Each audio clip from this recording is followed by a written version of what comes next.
Kisah kuli bangunan nekat jalan kaki dari Aceh tujuan Semarang, tak punya uang karena ditipu mandor. Ia kemudian terlantar di Cianjur dan ditawari untuk tinggal sementara di rumah singgah.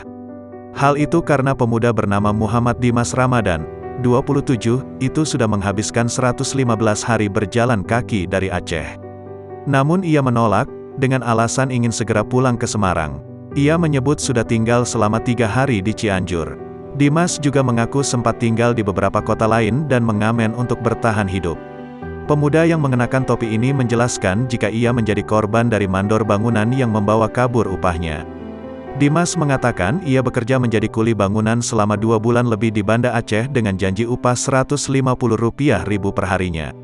Awal saya nekat jalan kaki karena tak punya uang.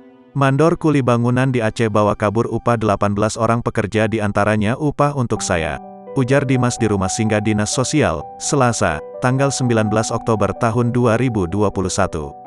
Dimas mengatakan, kebanyakan pekerja berasal dari Banda Aceh sehingga ia sendiri kebingungan untuk pulang. Di setiap kota ia selalu tinggal beberapa hari di pasar atau terminal untuk mengamen. Ia menceritakan perjalanan paling berat dari Jambi ke Lampung karena banyak hutan yang harus dilewati. Saat menyeberang ke Bakauheni ia diberi surat agar bisa gratis naik kapal feri untuk menyeberang ke Merak, Banten. Baru di Cianjur ini saya ketemu polisi dan diantar ke dinas sosial.